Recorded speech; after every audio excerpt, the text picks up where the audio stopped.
Right, boys and girls, here we are back again, brand new video. This time we're going to talk about 5 potential signings that I would like to try and make for Celtic if I had this magical job of being involved in football. Obviously I don't, I'm just a faceless mug on YouTube making up rubbish, but here we go. I figured let's have some fun. We've already talked about potential managers. Doesn't look like it's going to be Robbie Keane. Personally, I think that's good news.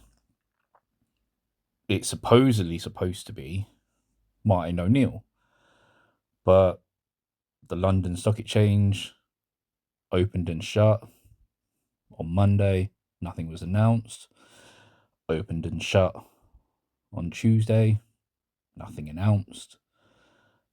Pretty much open and shut on the Wednesday. Nothing announced.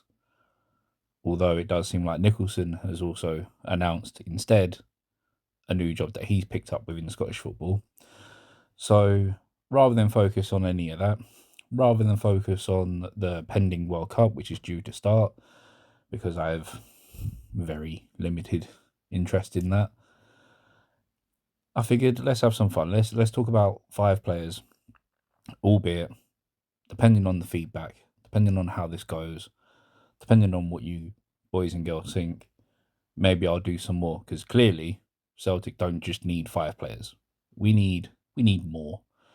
We need 8, 10, maybe 12 new players, all various levels. They don't have to all be starting 11 quality. No, especially if we sign 12 players, it's mathematically impossible. But let's get into it. So the first player that I've picked is one that I am personally heavily biased towards. Mainly because I've got quite a strong attachment, sentimental value, whatever you want to call it, towards Japanese players. And I think this guy with Kento Shiogai is absolutely worth Celtic trying to sign. Like, with him, he's young, he's 21, age, maybe lack of minutes might put a lot of people off, but he's someone who's come over to the Netherlands, played with NEC, and in about 363 minutes was scoring 7 goals. And in just that limited amount of time, in that limited amount of footage that maybe a scout could gather, that immediately earned him a move to Wolfsburg in the January window just gone.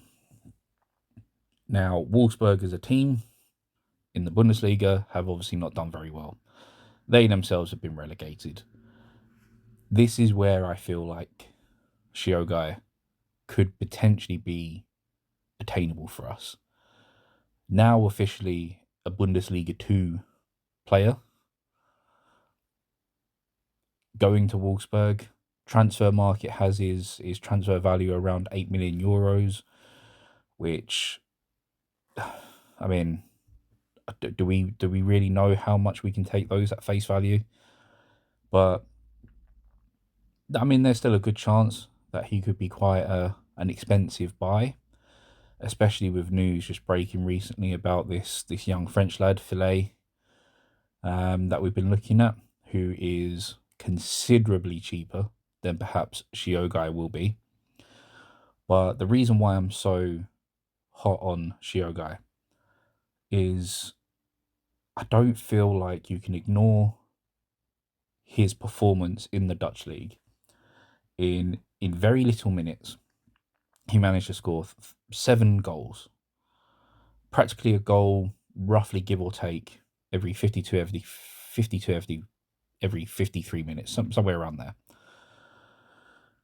And bearing in mind our success from the last time we signed a good goal scorer from the Dutch league, albeit maybe different profiles with Giakoumakis, I feel like that's definitely a well that we should be trying to go down again. I think maybe some other people, other fans might see some parallels with O, in that for us and for when he was moving to Belgium, I don't know what he's been doing in Turkey with Besiktas. O had a very similar, perhaps to some deceiving stats when it came to goals scored per minute that made him perhaps look really good. But every time he pulled on a Celtic shirt, a lot of people will say he just wasn't taking those chances. But I feel like with Kento, there is a risk that should be taken. That is a player that we should be signing. I will link in the video to the description as to the goals that he scored whilst at NEC that ESPN have put together. And what I like about that range of goals that he scored is some of them are very Kyogo-esque in terms of the way that he finds a spot, the way he finds spaces, the way he can move. There's, particularly the first goal in the video that you'll see if you go to the link is him jumping on a back pass to the keeper and he's immediately on it, like how Maeda would be. Then there's some more goals in there that he's scoring with his head, again because of good placement, good bit of aggression. Similar to Kyogo, which I don't think really gets talked about much, is he also wasn't afraid to get his body in the way, so he can get stuck in. So there's a good range of goals that this guy is scoring in very limited time that he was playing. And he personally excites me quite a lot. Whether or not realistically, because again, we got to think about this realistically, is he someone that Celtic themselves, knowing how we know they work, is he someone they would sign? Probably not. He'd probably be considered too expensive after the board probably having mere heart attacks over the criticisms, the divisiveness, and the just general apathy around Adamida signing and how much was reportedly spent on him. I wouldn't be surprised if they were put off about someone like Kento Shiogai, who could cost anywhere between 6, 7, 8, maybe even £9 million. But personally, I think he would absolutely be worth the risk. Yes, he's young, but he's Japanese. I don't think that relationship with Japanese players is over. I think it will continue, and I think it should continue, because the way that Maeda saved our season, the way that, Kyogo was loved, the way that Hatate has performed generally throughout his career here, despite how it's ended. But again, even this season, how Hatate's been used and has helped keep the title fight alive and has played his part in actually getting to us to the title in his own way. These are players that we should be trying to not replicate. Replicate's not the right word. But these are players that we definitely should be trying to retain a relationship with. Japanese players, those type of ilk. I would personally really go all out to sign this guy. The next guy on the list, forgive me for the name I'm about to try and pronounce. I don't know if I'm going to get it right, but we've got Cătălin Cîrjan. He's a young guy, again, he's 23. He's now captain, though, of the Romanian club Dinamo. Originally, he was quite a highly regarded Arsenal youth prospect, had some issues with injuries, seemed to curtail his career a bit there. It seemed to stall quite a bit. But what seems to have happened now is he's moved back home to Romania and seems like his career is back on track. I wouldn't necessarily dismiss the Romanian league as considerably worse than Scotland or other sort of comparative or comparable European leagues like, say, Belgium, Scotland, Greece maybe, all those type of leagues. I'd say it's there or thereabouts. And at the age of 23, he's now been made club captain, which I think says a lot about him. And yeah, maybe there could be some sort of like over-reading on this, over-analysing on this, in that he could just be yet another pool of players that only really do well when they're back home, as can happen with a lot of players. But to go through what he's potentially gone through with his injury issues, the potential success he maybe had in his head by being such a regarded youth prospect at Arsenal, only for that to fail, but then to turn it all around, go back to Romania, become a club captain, and then in a season just gone, be responsible for 8 goals and 6 assists from midfield, from central midfield. I think, I believe we can look into that and really try and see the type of head that this guy might have. Now, the caveat with all of these players, I mean, even the previous one with Kento Shiogai, have I personally seen these guys play a lot? No, of course I haven't. Again, just to repeat, I'm a faceless mug on YouTube, making up content in hope that people find it interesting. But through some digging, through some searching, trying to find those type of profiles that maybe Celtic would look at that are a little bit out there, a little bit rogue, a little bit different, maybe still quite cheap, but give or take, depending on what happens, who knows where it can go. This is where I come across this guy. The young profile, club captain. Does that mean he's necessarily got leadership qualities? Who knows? We would assume so if he's made a club captain at 23. Can't emphasise that point enough. But if from midfield he's scoring 8 goals and 6 assists, again, I'd imagine there's going to be a lot of pushback on that and be like, it was hardly Matt O'Reilly type levels of scoring double-digit goals and double-digit assists. No, but again, he's coming off the back of injuries, his career stalling. Who's to say if we was to sign this guy and he's a good deal, he comes up to Scotland and he gets a good moderate first season. A lot of people have criticisms over Arnie Engels of what he did in his first season and how much he cost. But he still had a good, modest return. What's the chances that this guy could do this too? He could come in and in his first season, maybe he gets something like 11 assists. Maybe he gets, 4 or 5 goals. For the type of deal that maybe this guy could cost, which is hopefully a few million, maybe 4 or 5, that would be a fantastic return. And with everything going on, with all the type of players that could be leaving, players that we are absolutely sure will be leaving, the two main being from midfield is Arnie Engels and Hatate.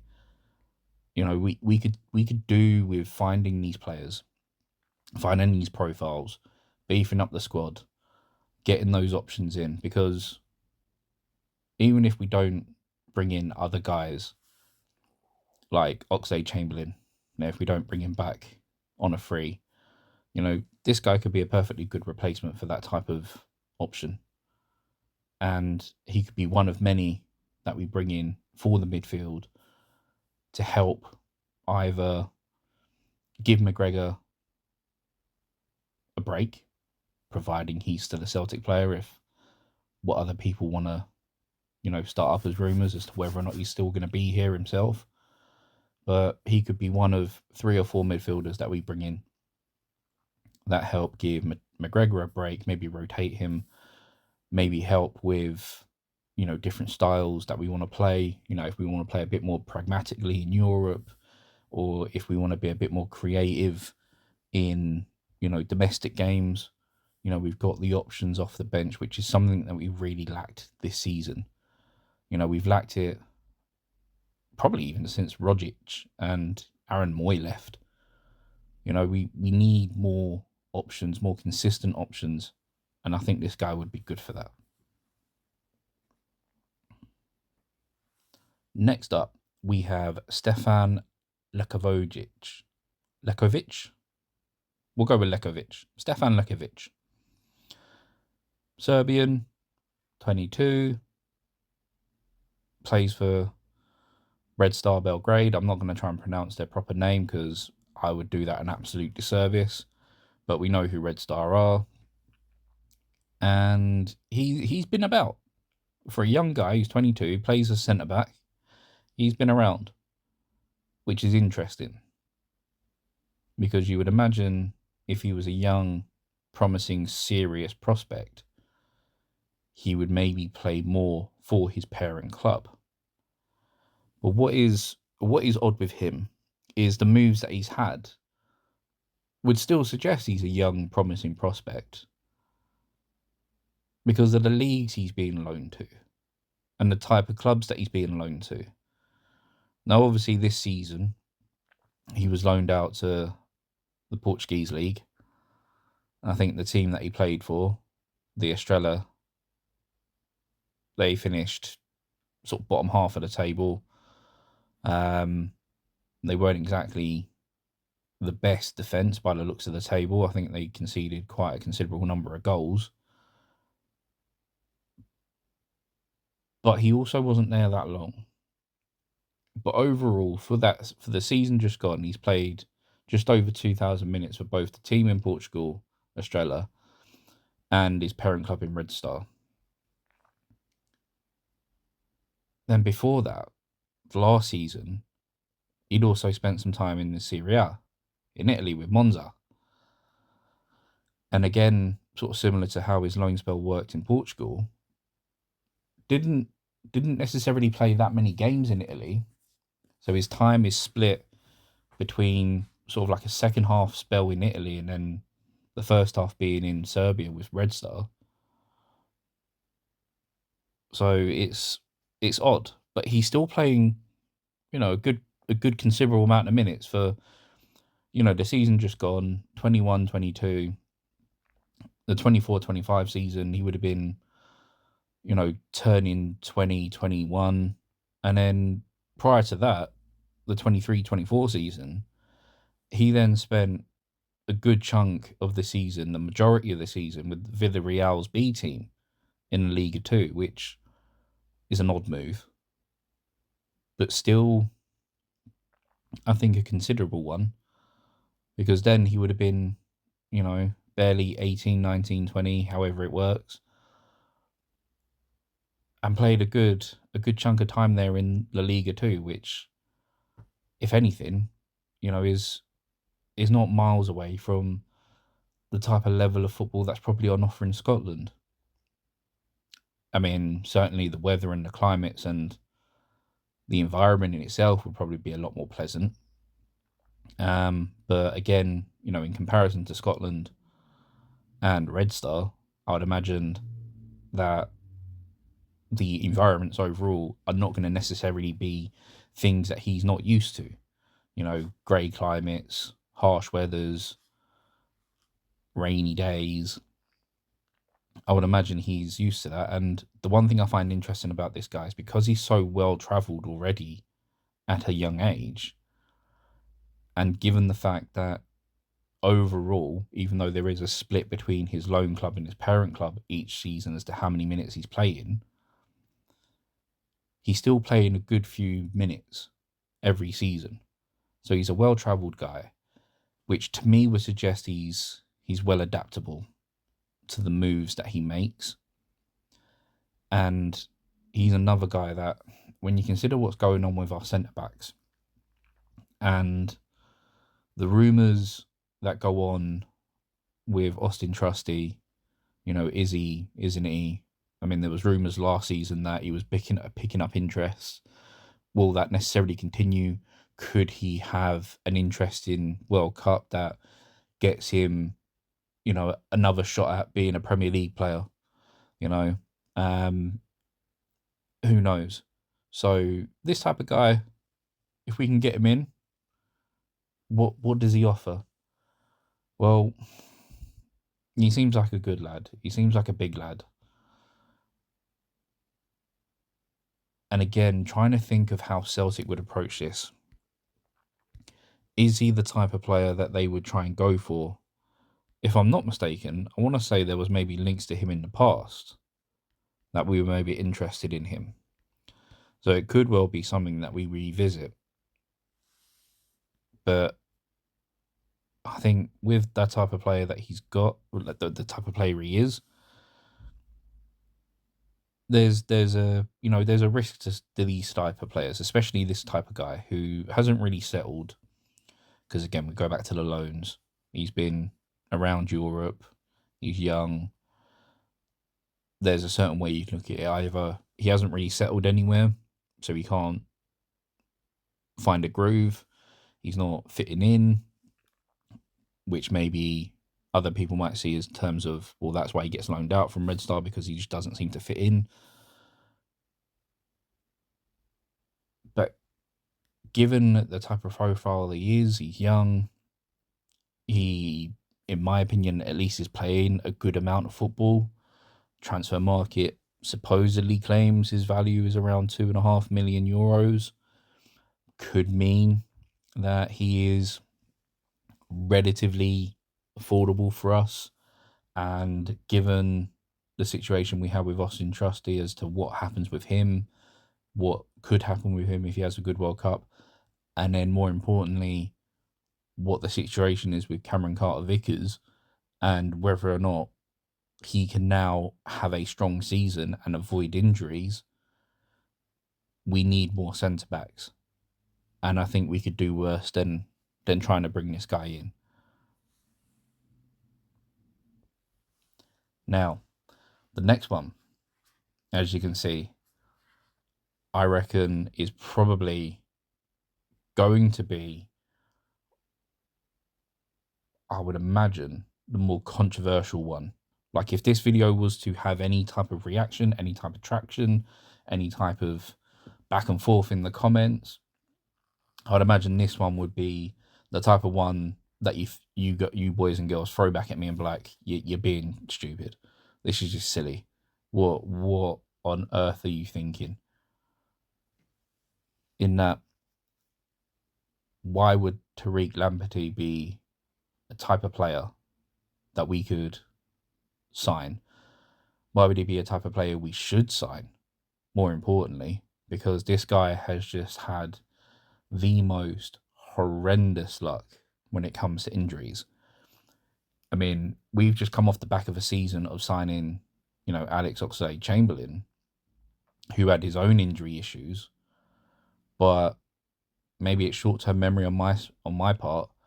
I don't remember his career being as plagued as injuries as Tariq's was, where this guy came out of Chelsea's system, got signed by Brighton, has an unbelievable time at Brighton, breaks through, really gains a lot of attention, a lot of plaudits, really, as Micah Richards would say, burst onto the scene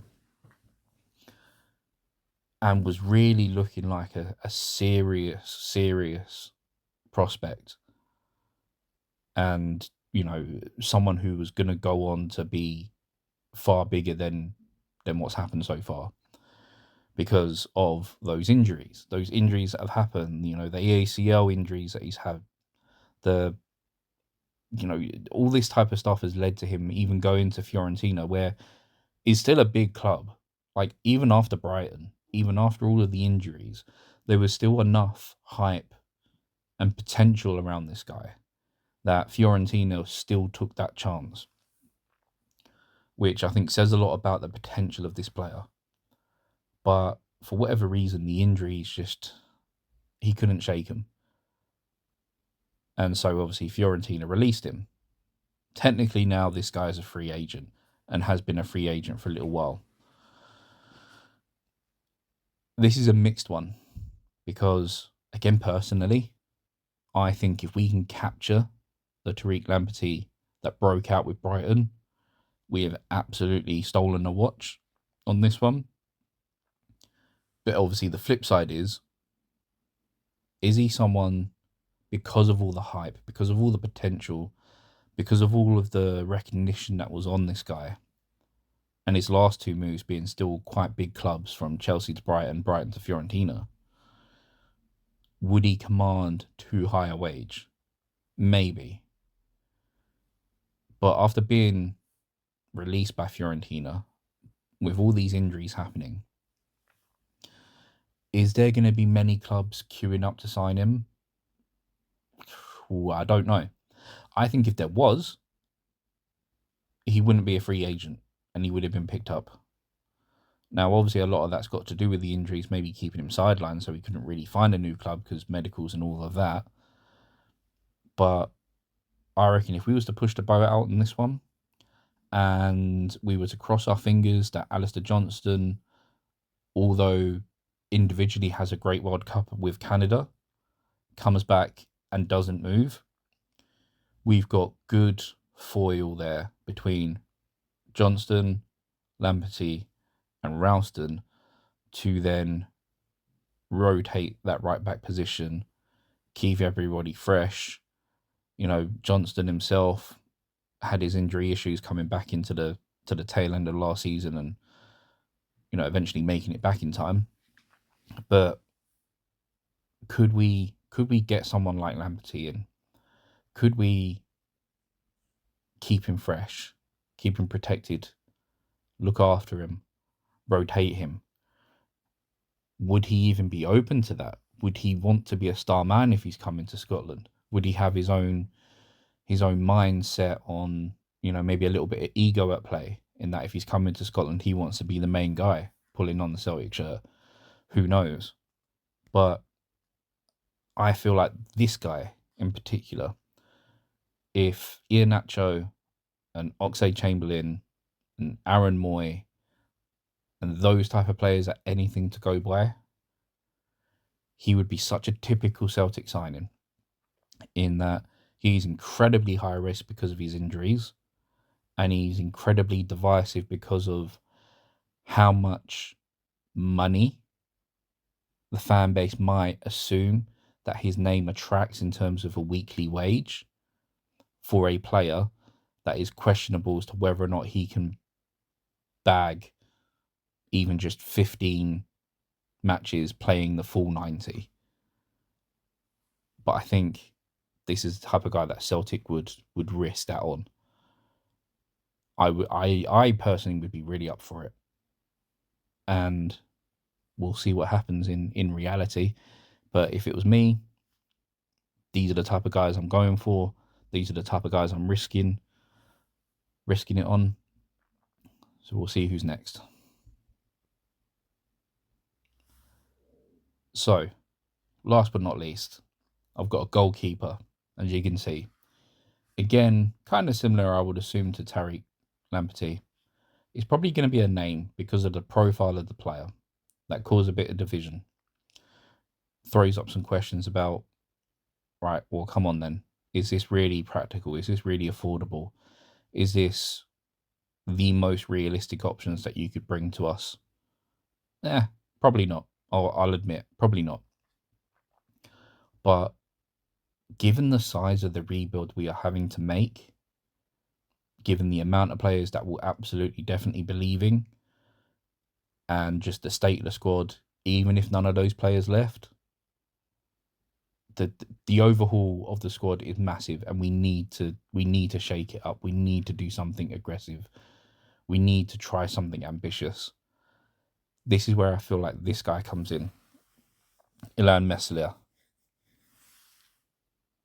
Highly regarded once upon a time as an up-and-coming, really promising goalkeeper. Gets his move to Leeds. Becomes even a regular for Leeds. You know, becoming the youngest goalkeeper in Premier League history at the time. Was for a little while a good mainstay at Leeds. But his career just seems to have stalled. Not through injuries, really. Not through anything like that. But, you know, Leeds going up and down the divisions, changing managers, one thing just seems to have led to another, where he's had a few, high profile mistakes that have, got a lot of interest. I think mainly within sort of the Leeds echo chamber, the Leeds environment. I think the current manager is not his biggest fan. He hasn't got very much left on his contract. I think it's well reported that he is wanting to leave, or is going to leave. And, I've seen some reports suggesting that, Leeds dropped the ball with this guy in terms of being in a position that allows him to leave for nothing. And again, because of this, because of the situation, because of the downturn in playing time, because of perhaps the lack of confidence that has been instilled in him, he's a type of profile goalkeeper that we could maybe sign potentially. Again, questionable as to how much of a wage he would demand, and whether or not, fans would necessarily be pleased with that, especially off the back of the wages that maybe Kasper Schmeichel was bringing, or taking even, sorry, and how that ended. Would we really want to be going on to another goalkeeper of a sort of similar high-ish profile that would demand similar wages? Probably quite divisive, this one. But again, I would risk it. I mean, is he an upgrade on Sinisalo? I don't think it's that easy to say. I think between the two, and this is probably where people will question, well, why are you even recommending him to, as a potential signing, is I reckon between the two, it's all much of a muchness. I'm not sure that if Meslier was to come in, he would be an out and out, undeniable improvement on Sinisalo. I reckon there's a good chance he would be, given that the career he's had, and that Celtic love signing a goalkeeper perhaps in a bit of a doldrum and struggling, only to then revive them. I mean, how often have we done that now in recent years? You say what we want about the players, but, Fraser Forster's come back after, sort of being left out in the lurch. Joe Hart's come back after being left out in the lurch. Kasper Schmeichel's come back, albeit he still had a solid career sort of in and out of other leagues.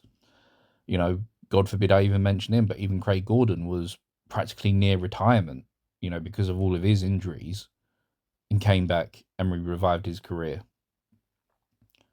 Could Meslier be another example of that?